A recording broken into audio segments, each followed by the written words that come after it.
EXPO Chicago Online, April 8th through the 12th, a curated digital exposition.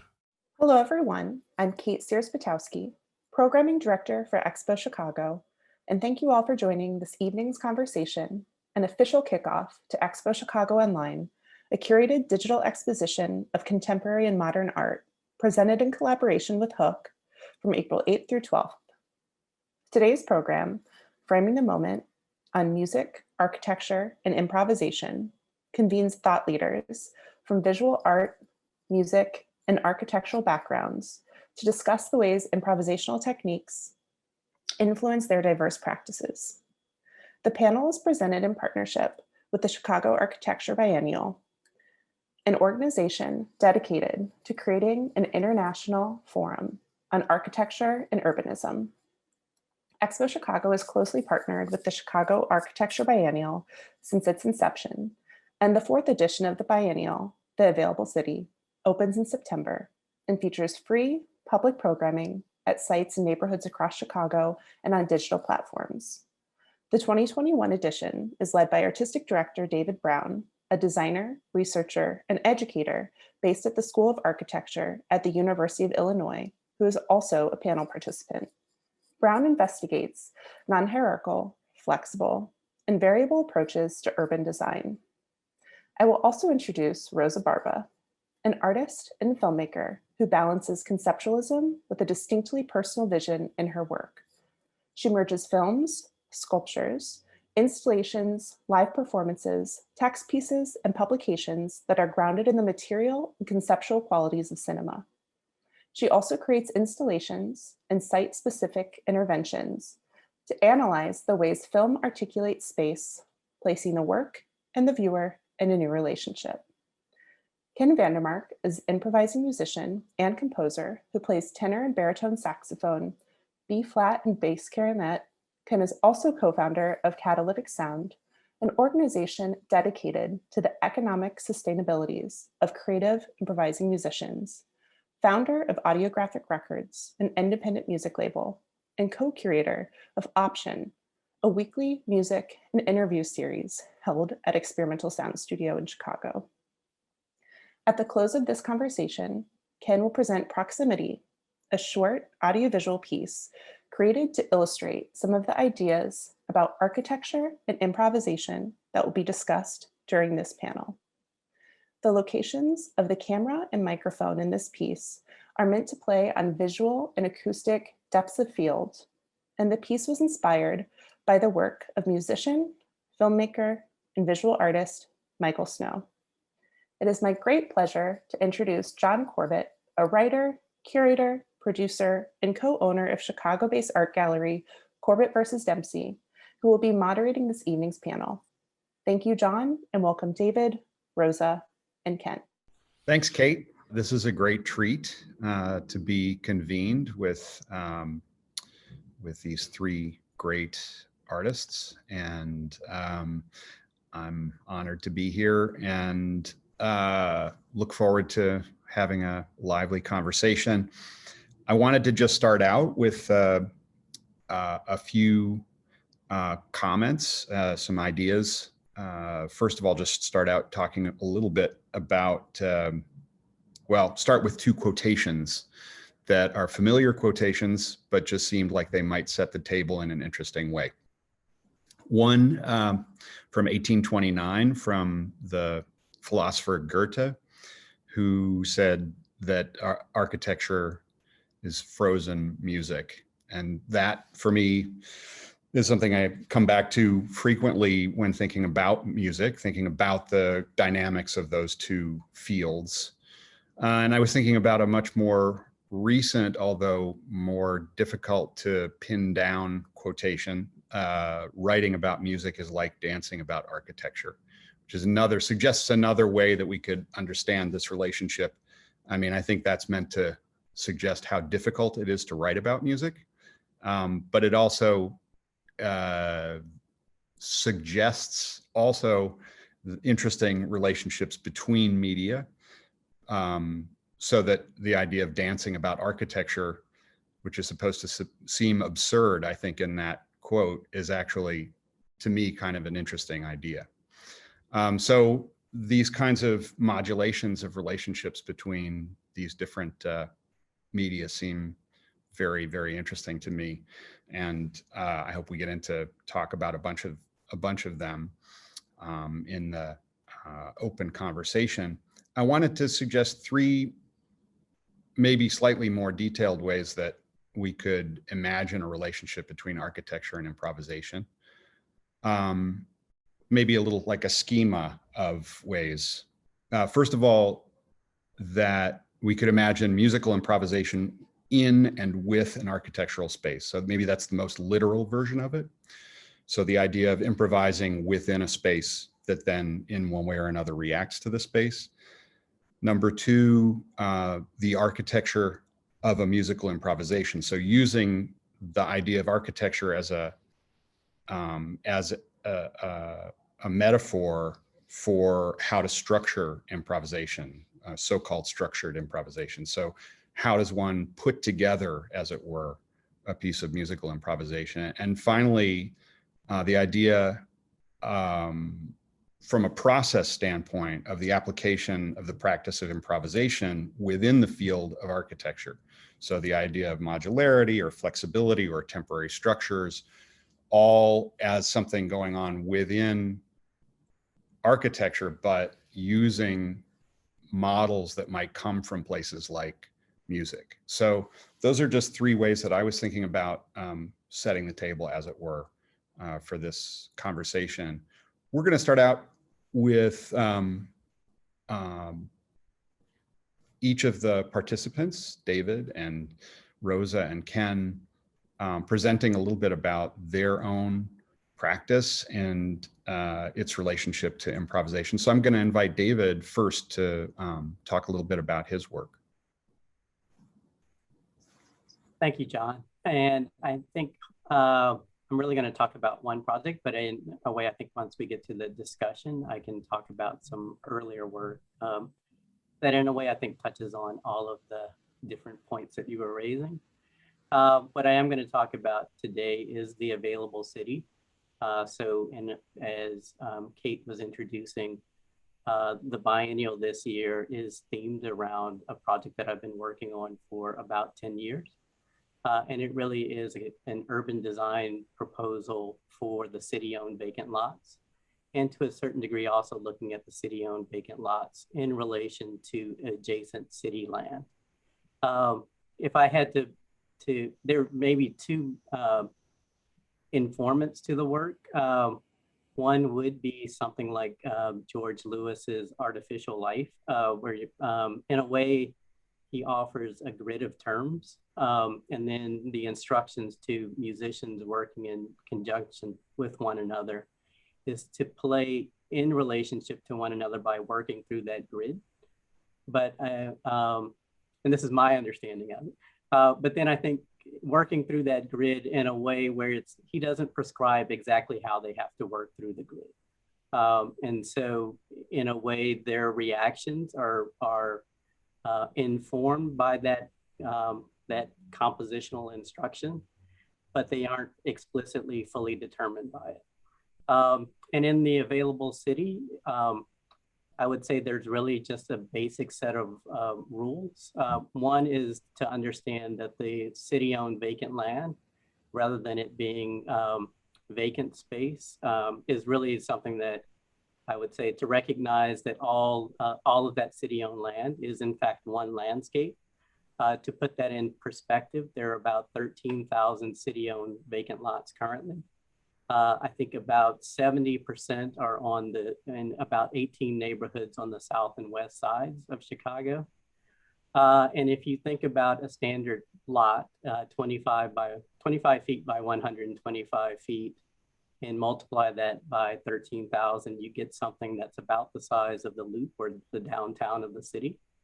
So when you understand that as a landscape across those neighborhoods of the city, that you really can understand that the idea that they could in fact be collective spaces raises this question of how could they be transformative relative to those neighborhoods and the residents through this idea of collective space. And so it's really a kind of a question of what collective space could be.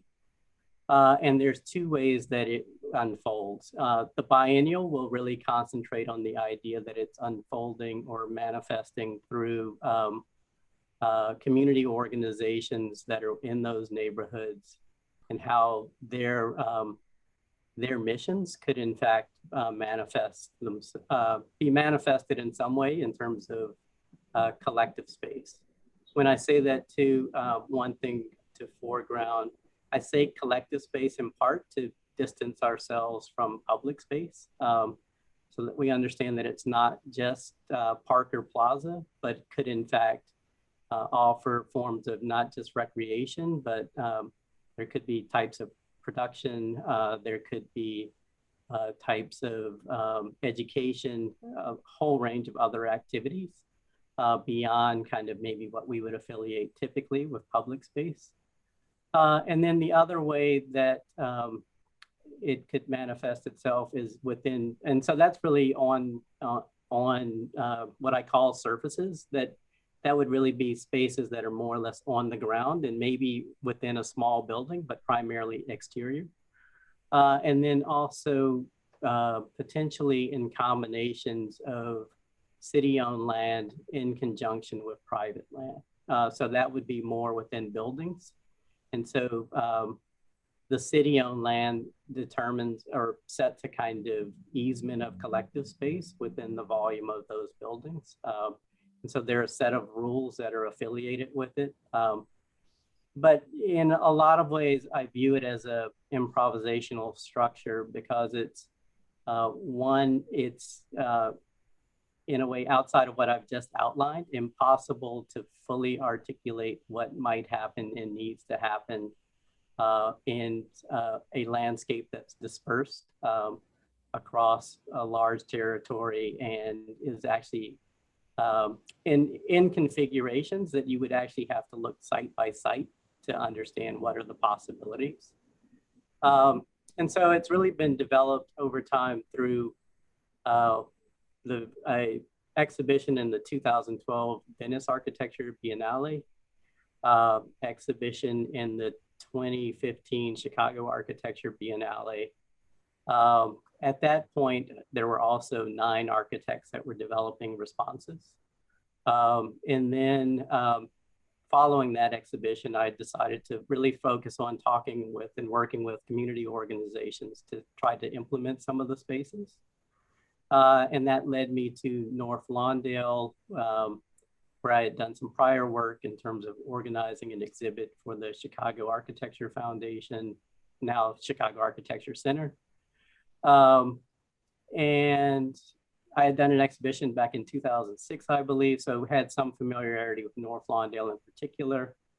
Through presentations there, started to work with 2 organizations, and then through that effort, proposed to the biennial for 2019 to do a set of workshops for studios, youth studios that would develop ideas for those spaces, invited other architects to lead those workshops.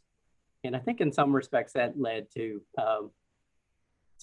that type of work led to my invitation to be the artistic director of the Chicago Architecture Biennial for the 2021 edition.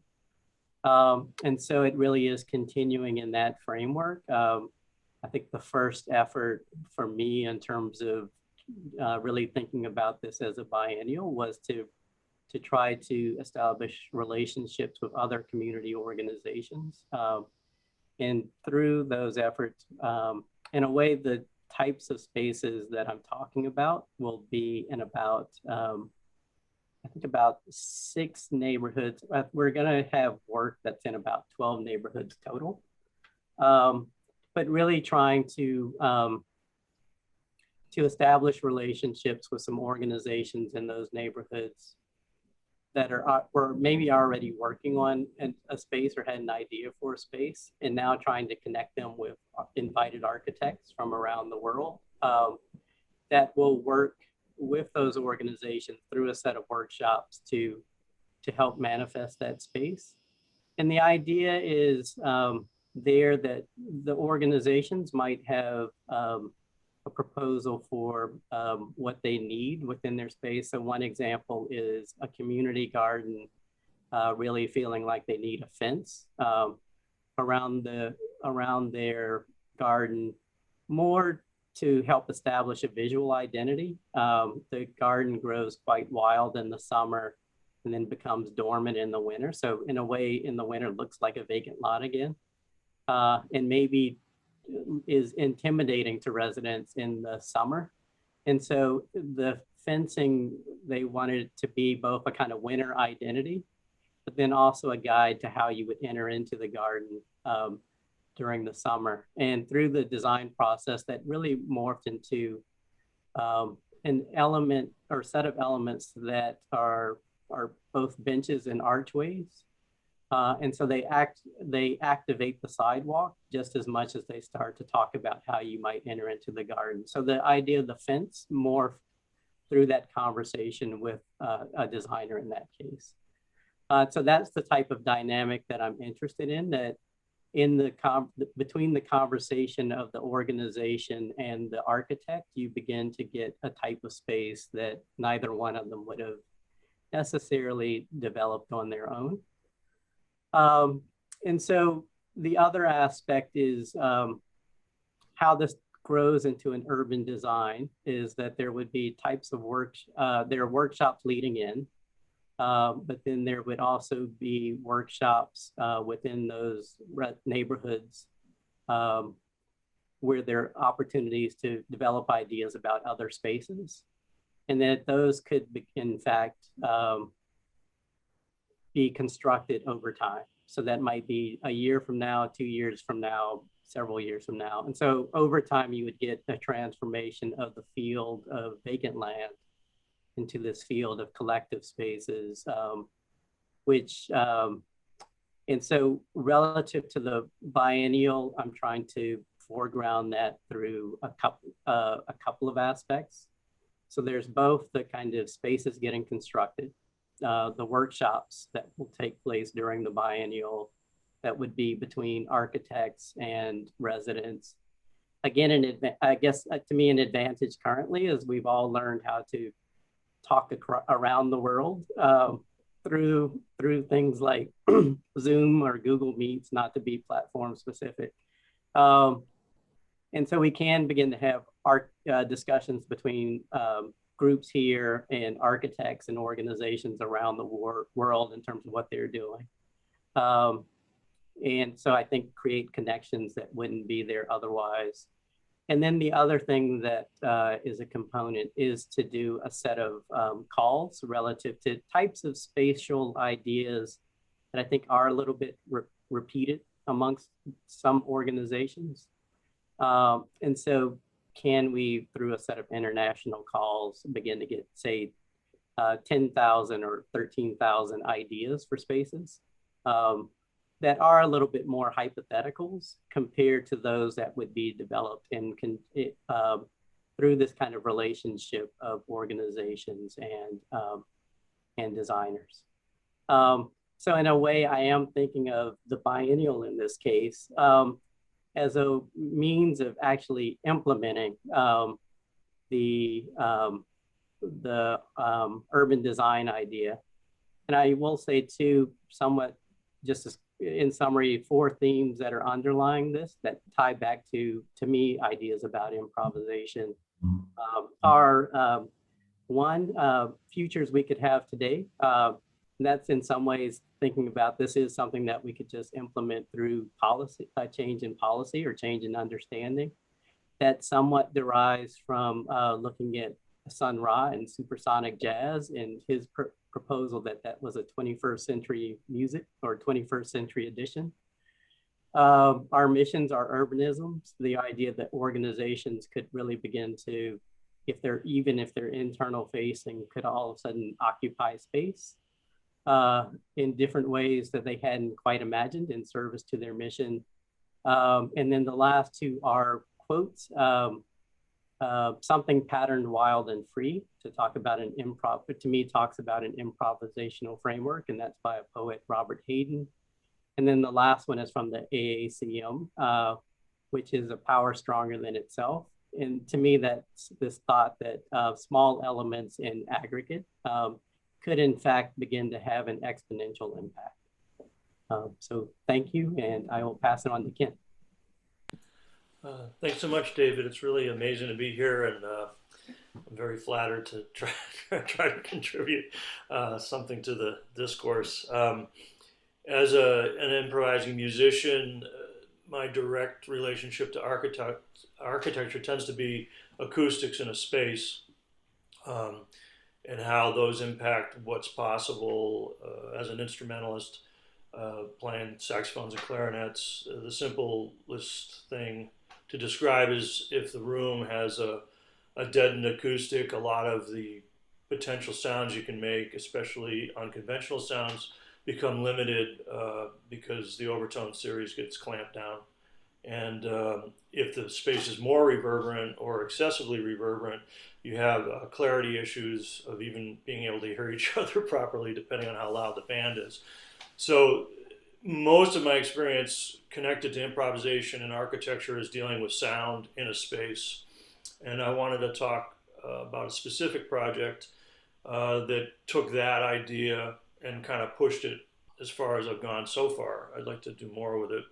In 2015, I traveled to Louisville, Kentucky, and did a series of recordings in different spaces, unusual spaces, I would say, to record solo music. And part of the reason I did that was I have struggled for my entire career to figure out how to work with solo music and deal with the paradox in my brain of, if improvisation is about, connected to surprise and not knowing what's going to happen next and feeding off of information you're getting from other instrumentalists, if you play solo music, how do you surprise yourself if you're generating all the materials? And one strategy was to go to these spaces in Kentucky that Tim Barnes, a drummer and organizer, amazing musician, was organizing music at a place called Dreamland for many years.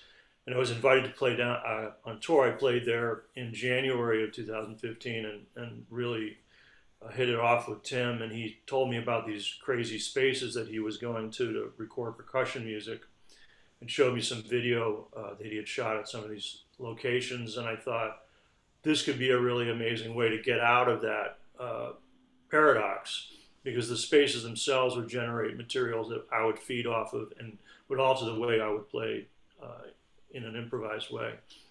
And I went back just a few months later in spring, in April, before it got too hot for me in Louisville. Anyway, and Tim introduced me to all these different spots. I think in the end there were like 4.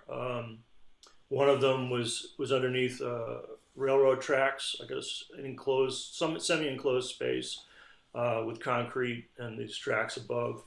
One was a skateboarding tube, a really huge, enormous space. And then there was like inside like a barn.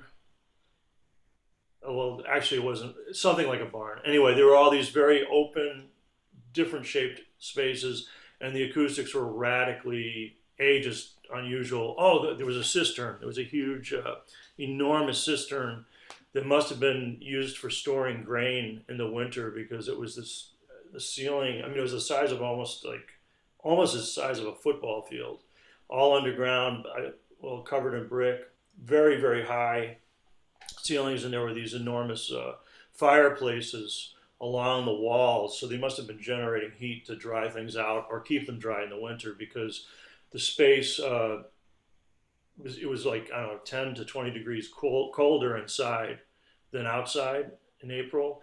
And the entire interior surface was covered with water, with condensation.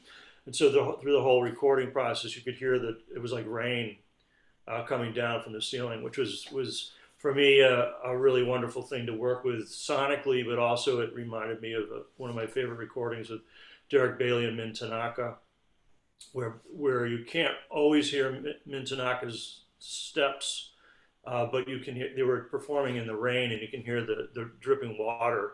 So I had this nice kind of reference, inspirational reference there. But I went into these different spaces and dealt with the acoustics, and that in that sense, the architecture of the spaces was like the most extreme I'd contended with up to that point, and even now. And so, for example, in that cistern space, I forget how long the decay was, but if I hit a very hard, sharp sound, let's say on the baritone saxophone, the decay would be like 5 seconds. So it was very easy to generate sound and get like waves of sound going and overtones going, where I was literally playing on top of myself because the sound would be continuing and continuing. The underneath the railroad tracks had like a very completely unpredictable acoustic because it depended on the space was kind of consistent in sound, which was more actually like a conventional space that might hold, I don't know, 100 people, 200 people in a room. But it had these very weird properties where if I hit certain frequencies, and it was very unpredictable what they would be, it wasn't if they were just high or low, they would get caught in the railroad tracks and concrete spaces above me and just whistle around. Like, and I could never guess, like I'd try to do it and it wouldn't work because it sounded amazing. And then I'd be doing something and suddenly there would be this like completely random, it would seemingly random sound coming that didn't seem connected to what I was doing. It was like almost aleatoric. And so in those, just to use those two examples, there were these things I had to contend with that I couldn't predict, which is what I was driving for, to use the spaces to kind of, you know, circumvent this paradox, psychological paradox. And in the last space I recorded, it was this skateboard tube.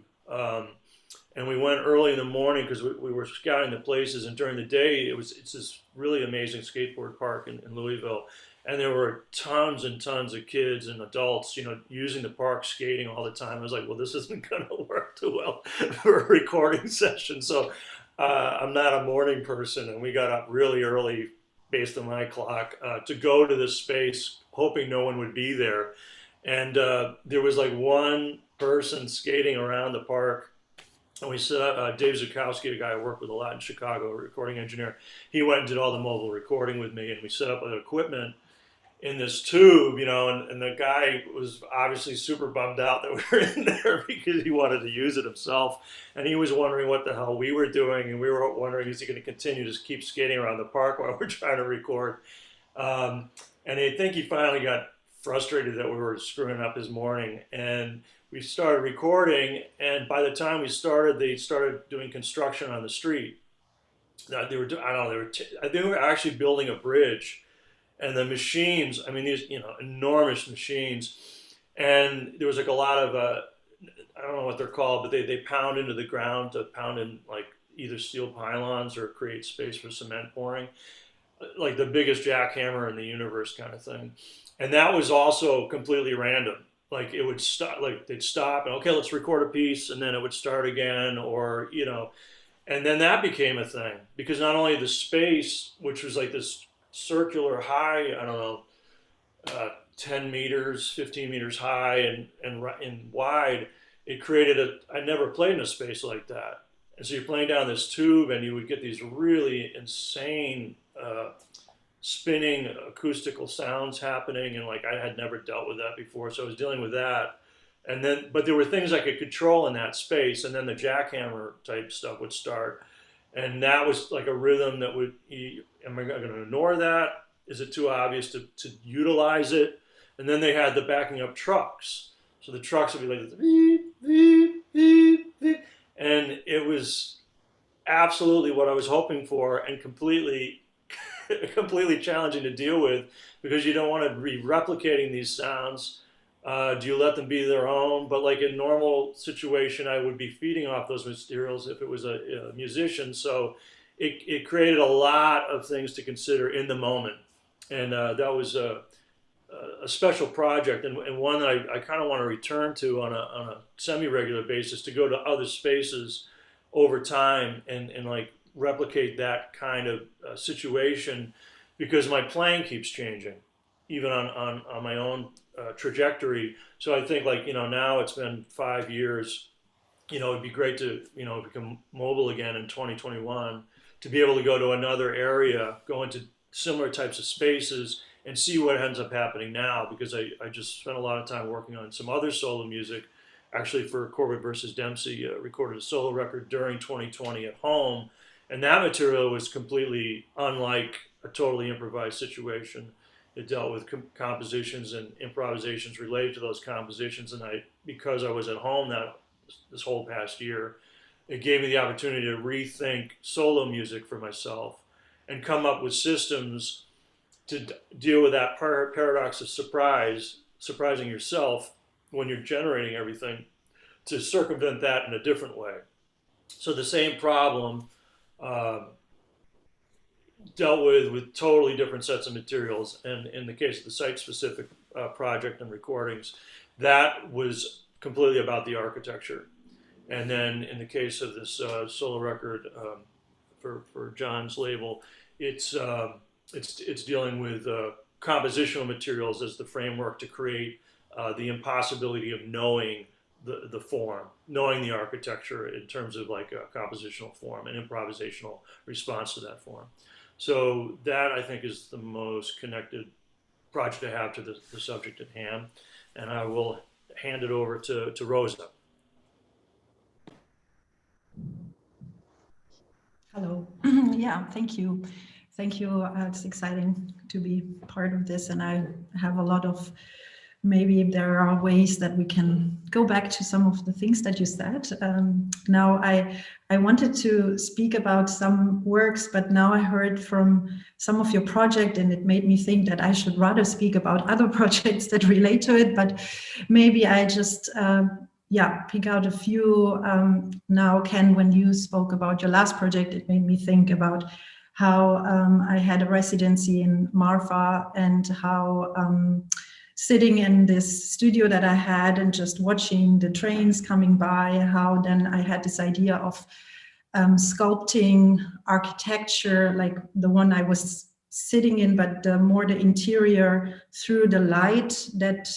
So I put kind of mics onto the tracks, and they would sense the sound from really far away already quite early, and they would give the impulse to a spotlight that was facing my studio, which had like a big glass window, and when the train was coming closer and closer, the light was pumping stronger and stronger, and then for a quick moment, the whole building would just become this light piece, this kind of transformed architecture. And so I'm interested in this kind of how sometimes architecture can be created very, like, just for a second, and sometimes it is created through sound. Often, like lately, I use the possibilities of sound and with collaborations, for example, a piece with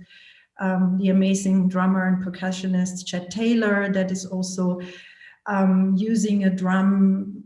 I like trying always different ways how to bend the idea of what percussion can do. And so we did this piece together. Actually, we started in 2016, and then we played it in a different way again in 2019 at the Armory in New York, where the different frequencies of his drum kit were reacting to shutters that I had built in front of my film projectors. And so, and I was playing the cello, but I was playing it with the film being a bow, and the film had thread on it, so it was acting as a bow, and I was just pressing my cello against it. And so it was this conversation that we had through the sound, and the projectors were reacting to this conversation and were filling up the space with light. So, but maybe to go to another very recent project that got now finalized after many, many years of negotiations. I built a cinema in the buffer zone in Cyprus. And it is now in this no man's land. It's a temporary structure as well, because it's all made of their own earth. It's rammed earth that created this theater. And hopefully it will become this place where from both sides of the islands people can meet and use it as like whatever. It can be used as a cinema, but it can be used as an auditorium, as a conference place or whatever. And so hopefully when this pandemic allows, this will be inaugurated as well. And so architecture plays a big role, but I'm trying to also always, as you all do, think differently about what architecture can be. And sometimes in my longer films, there are buildings that carry a lot of embedded inscribed histories, and I'm trying to unfold these different histories through the way I make film. It's always also there are always very improvisational and performative moments in my filmmaking where I work with protagonists from the actual space and who have a special relationship to this building, architecture, to the space. And so that is then weaved into this, to the film as well, and becomes a sort of, very layered form of, a sound always plays then a role in the filmmaking as well, because I record the sound that is around me when I'm in those places filming. I do a lot of interviews with people that are related to the subject that I'm trying to examine. And those voices then later on are like, I'm trying always to give them the same kind of space as to the visuals, and try to that this becomes a kind of a form that where both parts and sometimes other parts as well have the same space. For example, one film that I shot in Sao Paulo about the Minhocão, which is this highway that was built in the middle of the center during the dictatorship. And now when I shot the film in 2016, there was somehow a political moment where history was repeating itself. And so I was trying to look at it through this lens of this highway that was experienced all these moments of the city. And so thank you, and maybe we can come back to some other things. Thank you. Thanks, Rosa. Yeah, really interesting to hear about what how everybody kind of brings interdisciplinarity to the table when thinking about this issue. I mean, how central the notion of moving back and forth between media and disciplines and thinking from one discipline into another. I mean, even Ken, you're strictly a musician, but in your work, you constantly refer to other media as ways of thinking. And it strikes me, David, too, just thinking a little bit about, in a way, what an ambassador for different kinds of different ideas about what an architect is, what architecture is, you're suggesting in the available city. So I wondered if we could maybe just talk a little bit about freely, openly here amongst ourselves, talk a little bit about the idea of interdisciplinarity in relation to architecture and improvisation. Anybody have an idea? Is that too open a place to go?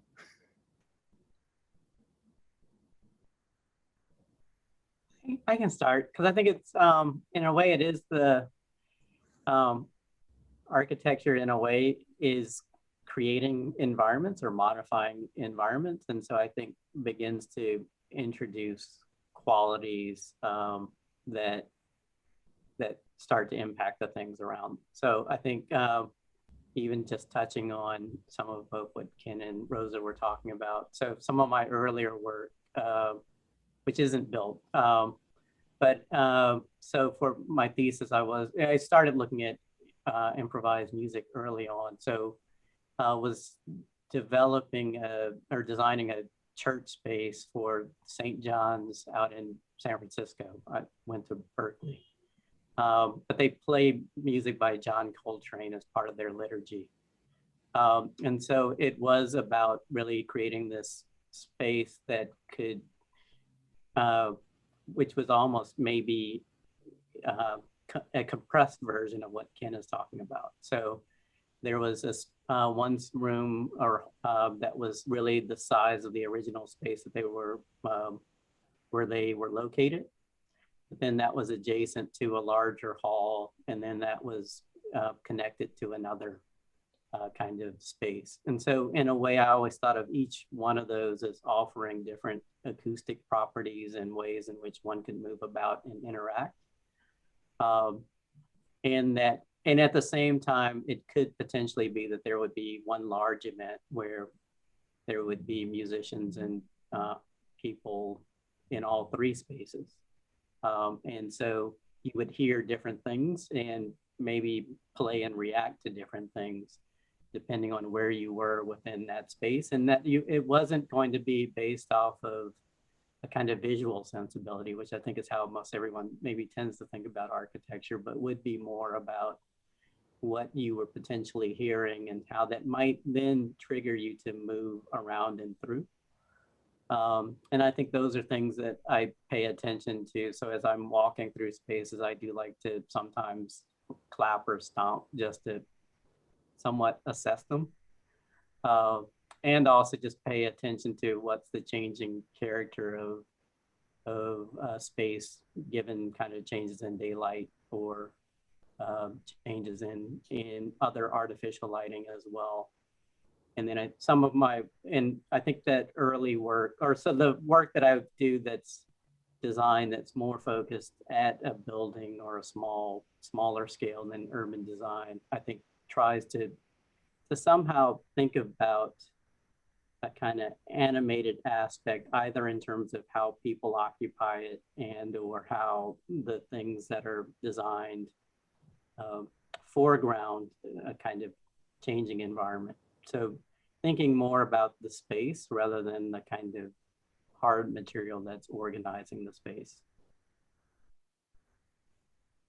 Which is, and it's also treating it as looking at the social dimension of it. I mean, that's a big part of what you're talking about. It's interesting to think about.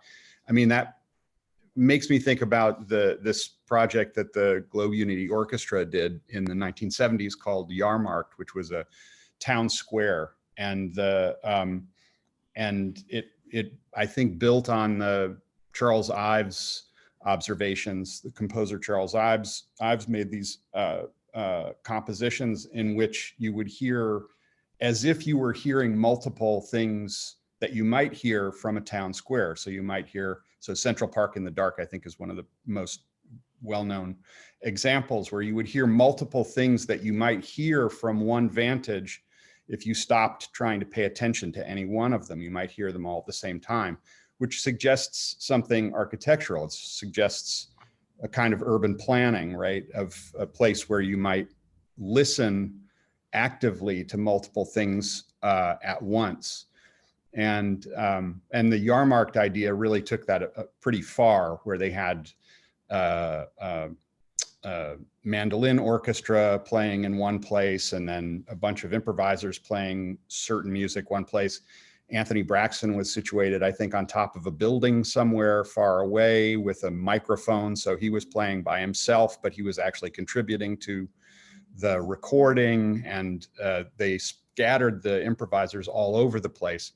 And then a marching band marches through in the middle of everything. So it's really suggestive of something like what you're talking about, And I think something we've become more familiar with too, which is this idea of the pop-up, right? The whole idea of a pop-up in some ways comes with this idea of there being, or a flash event, somewhere between a pop-up, which is more of the structure, and a flash event, which is more of the social dynamic. But if you combine those two, maybe it's something like that. Rosa, I was so interested to hear more about other kinds of sort of event and space-based things that you're working on. It seems like that's just really a kind of core part of what you do. Yeah, thinking also about what this beautiful project that you just described. I mean, I'm trying always to see also a building, like trying to see where as a membrane, and see where can you actually get out of it, and not like how this whole building can vibrate, and maybe you can look at something from that space. So what an ongoing project is where I'm also projecting out of buildings with a large cinema projector, which is only projecting white light, and so it's using the building just as a cabin, and often like a museum, and actually the piece, it's happening outside, and it's just this white light and the framing a specific space. Like, for example, and in Saskatchewan, it was in the museum projecting onto the South Saskatchewan River, which is this very important river for all the people who lived there and before, and all the indigenous communities that were living off that river. And this maybe not here the sound is the projector, and the people who are in the museum, they have this transporting sound that, and they look onto the river, but then you can look at the piece being outside. And so I'm thinking about these things as well, about a membrane of a building. It's so interesting. I mean, I guess maybe the fundamental thing here has to do with an old-fashioned notion we have about architecture, which is that it's about buildings which are edifices, which have more in common with a composition, right? The idea of something that's being fixed in space and time, or fixed as a fixed idea. And what we're now really, I think, alluding to is a much more fluid idea of what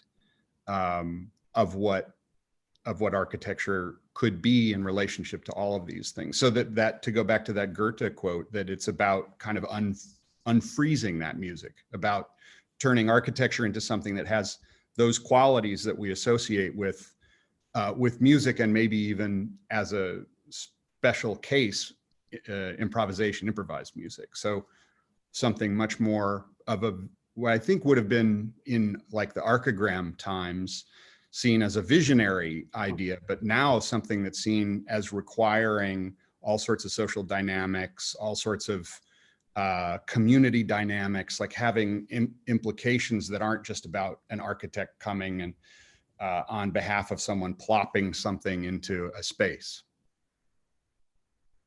Is that right?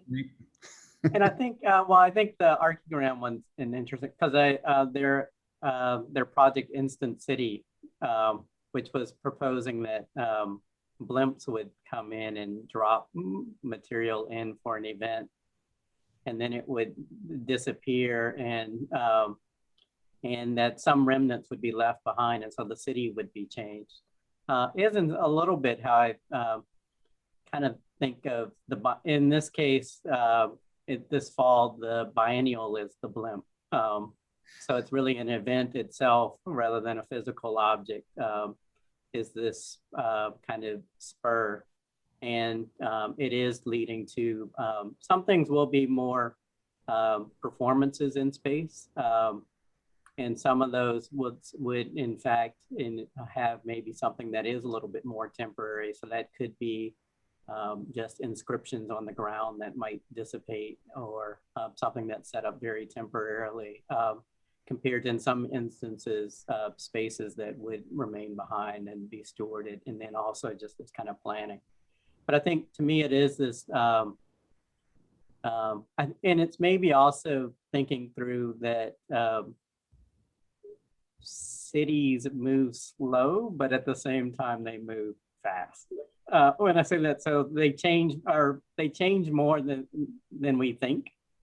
And I think the vacant land, it starts to really foreground that it's not, a lot of that land actually, I think became vacant more in the 80s and 90s. And so it's not necessarily that it's something that happened a long time ago. And then the city's history itself, I think, here in Chicago, it's only, well, it goes back to like the 1850s, and it's already, it gets rebuilt in the 1870s, and then gets rebuilt again at various points. And so I think there's a way in which one can understand even edifices can be faster moving than we often think. And that wasn't necessarily, I don't think that's necessarily the case in kind of that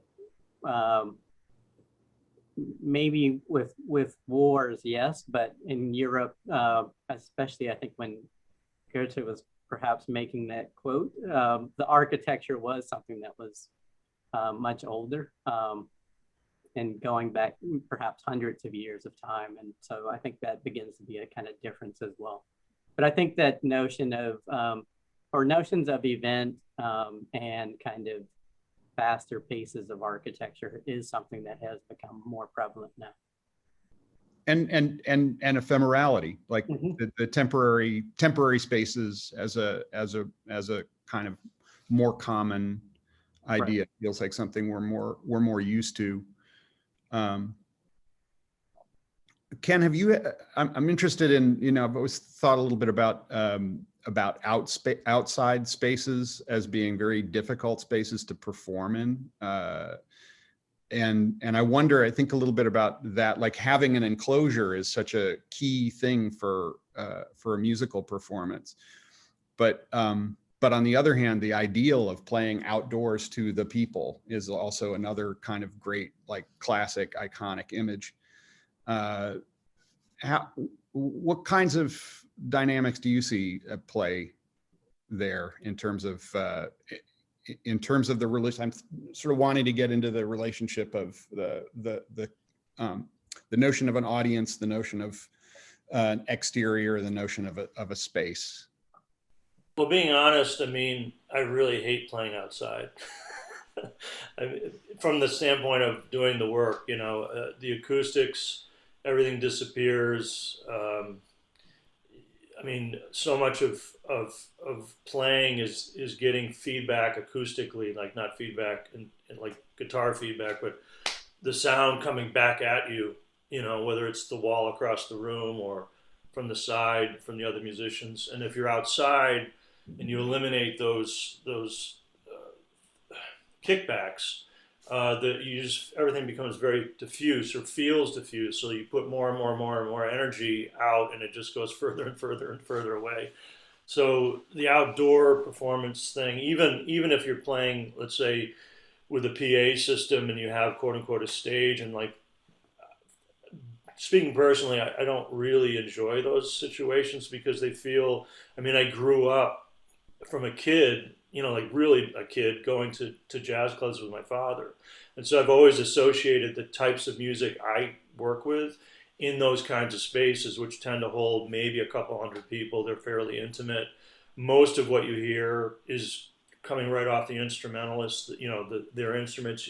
It's not PA driven music, like let's say, to use an example, like more popular forms of music, like rock music or whatever. It's very intimate. You're right up on top of the musicians, basically. I love that.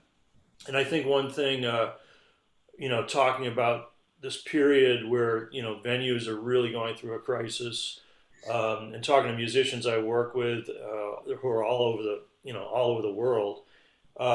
One advantage we have, to try to answer your question about, let's say, bringing the music to the people, so to speak, and like what kinds of spaces you would work in. A lot of the music that we play doesn't need a PA. Most of the music is instrumental, and even instruments that use amplifiers, like maybe an acoustic bass or electric guitar. You know, you can plug those in, and that means you can play in basically any space. You know, you can do house concerts to like a larger space, like for a couple hundred people, play in an art gallery. You know, you can basically play anywhere. And I think that the idea of bringing music to where people gravitate socially is something I learned a long time ago from when I first started playing in Chicago, which is, you know, initially playing in places that were associated with improvised music. And the first place really that I played a lot was Hot House in Wicker Park when it first was there. And seeing that rock musicians in the neighborhood who lived in that neighborhood because it was cheap at the time would come to our shows. And I would see those people at the rock shows I went to at rock venues, and that motivated me to say, well, why don't we do shows in rock clubs? And this, I think, is connected to the social part of space, that people culturally go to places that they find people that they have associations with, can relate to.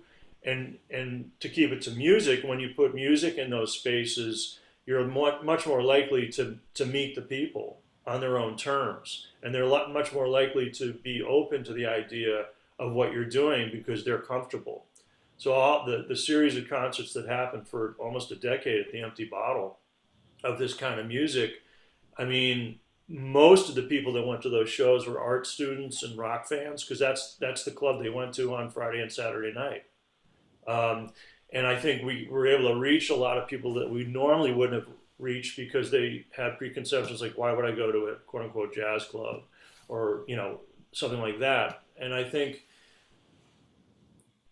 not to go to stretch too far, I think it's pretty fair to say that architecture is involved in that because those are social spaces. Venues are social spaces, and good venues are designed to engage the widest public possible, to make them feel that they belong there, that they're welcome there.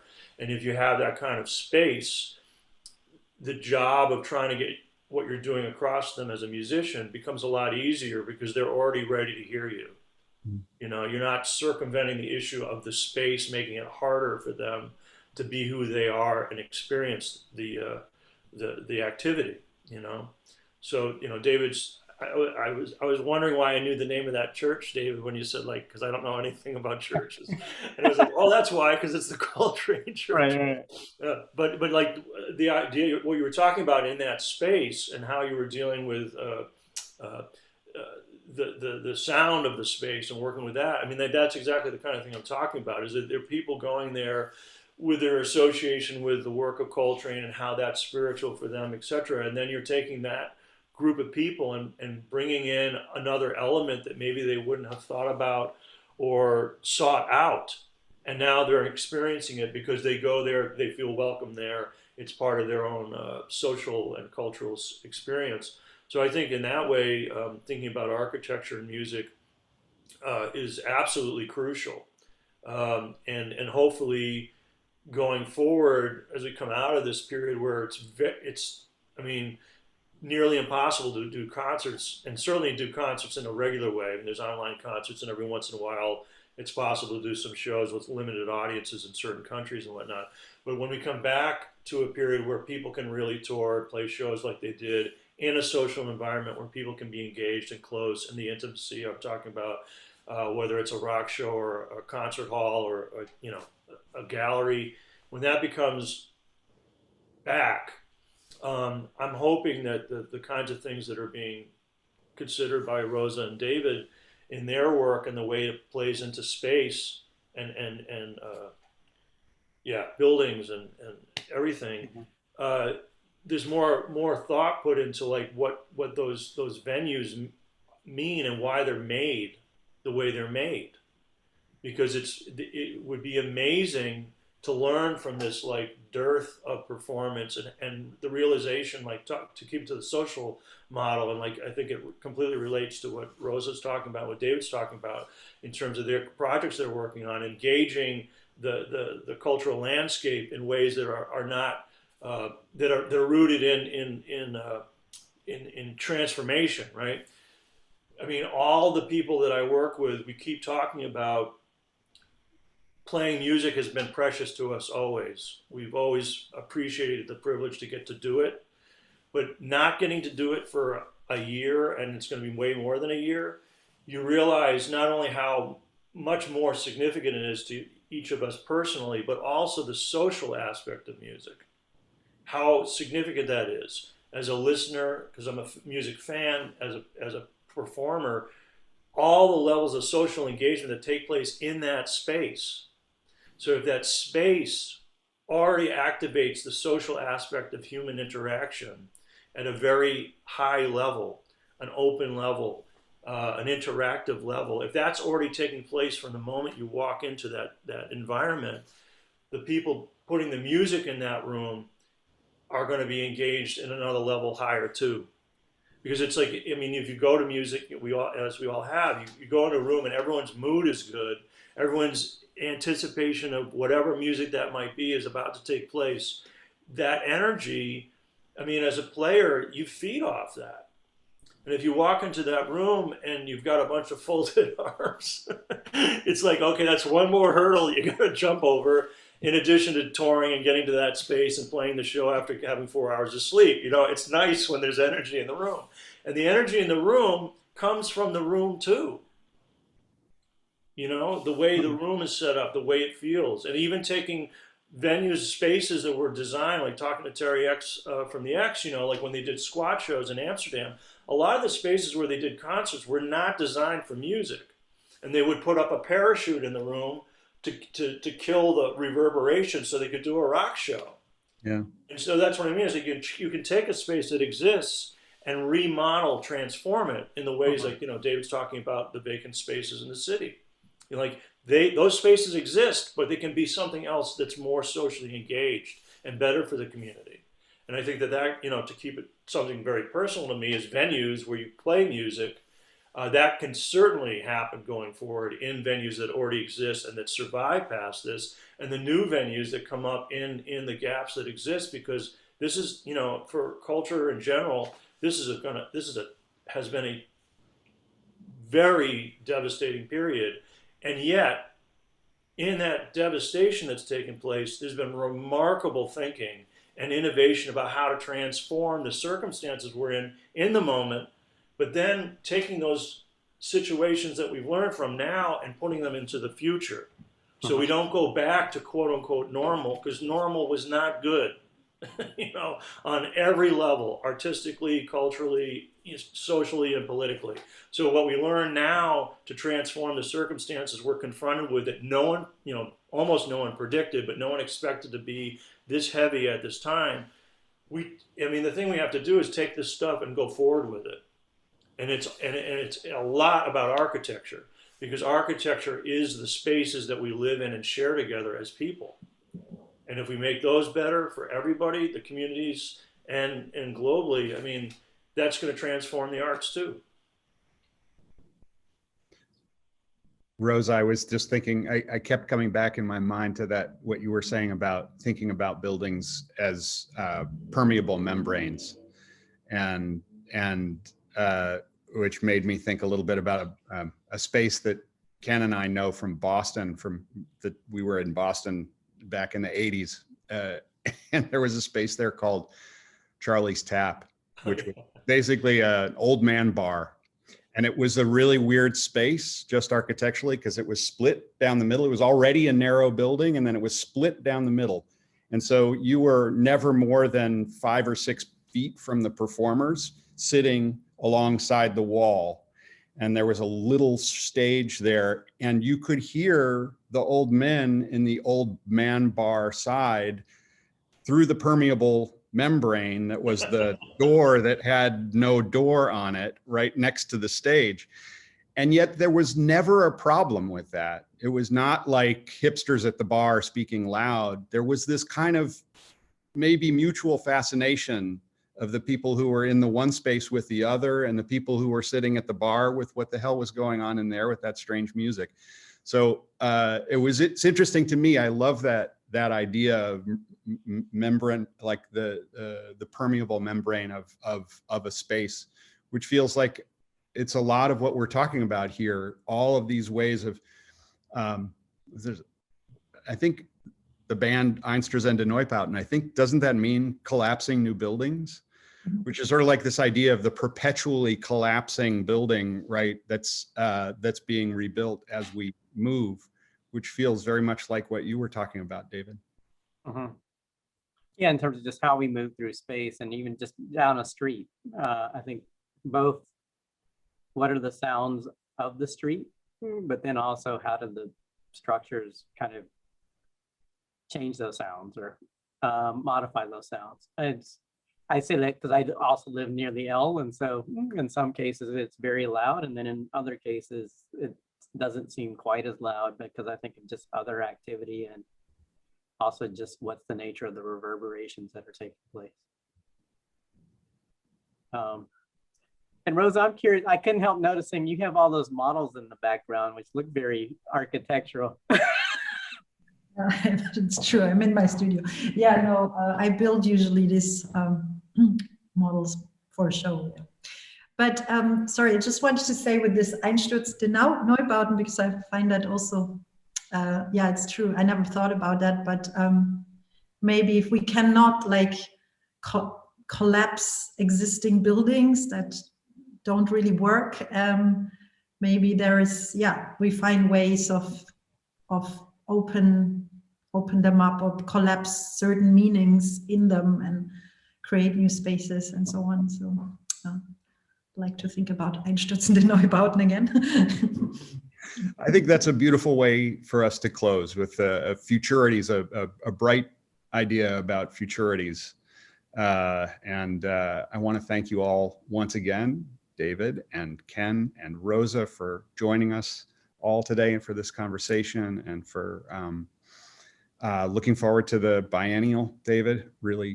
Yeah, looking forward to it. And yeah. Thank you. This has been a great conversation. Yeah, likewise. It's really a pleasure to be here. Thanks so much. Yeah. Super. Bye, y'all. Ciao.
Thank